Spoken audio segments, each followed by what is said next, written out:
Hi, Max Brantley with the Arkansas Times on Wednesday, April 27th. The news in Arkansas includes clearly some developing momentum on the Interstate 30 widening project through downtown Little Rock. The Highway Department last night showed its latest version of the plan to the public. It drew quite a bit of interest, but these are the developments. They've got a public relations man at work. The mayor of Little Rock's made some positive remarks. The dean of the Clinton schools made some positive remarks. The head of the libraries made some positive remarks. I expect some further remarks today from downtown officials about the job. It sounds to me like the big compromise, so-called, is a done deal, at least among the powers that be. However, there's a tremendous amount of opposition that still exists. This is still a 10-lane widening plan. It's still too much for the city. We shouldn't build a wider freeway, even have a freeway at all through the heart of the city.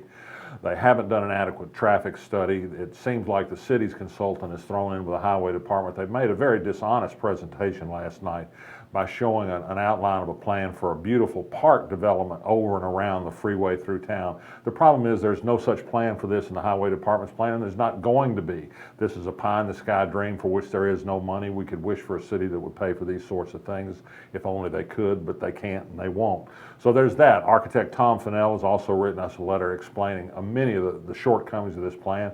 There was also a lawyer at the meeting last night who's working on a potential lawsuit over this project. So don't get your shovels and trucks out just yet to build this project.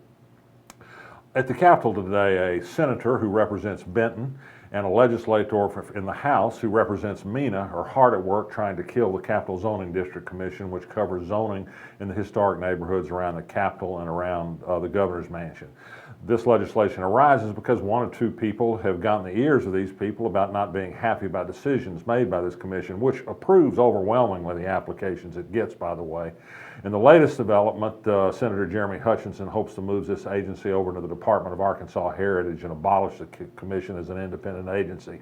Some people would like to put it under the control of the City of Little Rock. So the City of Little Rock doesn't have enough money to pay for its own planning department, much less adding on new historic duties that this commission now provides. So that's still in flux as I tape this. Interesting news on the racial front, I think.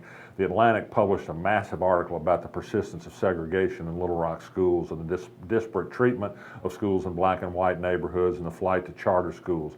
It details the recent firing of Baker Curris and the influence of the Walton family in Little Rock school affairs, a very unflattering portrait of Little Rock, and hard to dispute that it's comprised entirely of facts.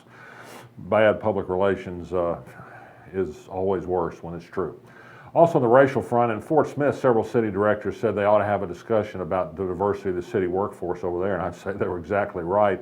90% of the workforce on the city of Fort Smith, it's I think 850 employees are white, 81% of them are male. More than half the population is female, of course, and quite a bit more than 10% is black in Fort Smith. You have to wonder, is it really strictly ability and experience that makes a determination that ends up with a white male staff? Only the four people in Fort Smith know for sure. We've been interested in following the great bathroom myth, the fight stirred up by right-wing religionists to say that somehow there's a problem with transgender people using bathrooms according to what their gender identity is. Target and Kroger, to name two major retail chains, have said they're not going to be spooked by these people that have raised this false alarm. I've asked Walmart twice now for what its policy is on transgender restroom use, and so far I haven't gotten a response. I'll update you if they ever decide to reply. It's a touchy issue, no doubt. Attorney General Leslie Rutledge again yesterday turned down a proposed amendment to tighten the state ethics law. She's quickly approved a constitutional amendment that will make it hard to sue for damages when a doctor or a nursing home negligently treats a patient, but she's thrown up quite a roadblock to an ethics amendment. Could it be because this amendment would require disclosure of people who spend money currently anonymously on independent advertising to help candidates for political office? Could it be because Leslie Rutledge was elected thanks to this kind of dark, anonymous money?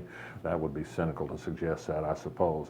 And finally, national politics can't afford it. A former Arkansas resident seems headed now to the Democratic presidential nomination. It really looks like Hillary Clinton versus Donald Trump in the fall, or who knows, maybe a third party. Maybe Bill Kristol will tap Tom Cotton of Arkansas to mount a third-party candidate against these two very strange and National Party candidates. Ted Cruz today, by the way, picked a female version of himself as a running mate to get that out of the way, even though it doesn't look like he's going to have the nomination. He's got Carly Fiorina, and that's a pair of personalities that were made in journalist heaven or hell. I'm not quite sure which. I'm Max Brantley. I'll be back tomorrow. You feel it in your heart, the spirit of Little Rock. We've had that spirit since 1927, helping build our city by producing decades of leaders in the heart of our state. We are the heart of business and innovation, the heart of politics and government, the heart of arts and culture, and in our city beats the heart of a Trojan. UALR, we are Little Rock's team and Little Rock's University.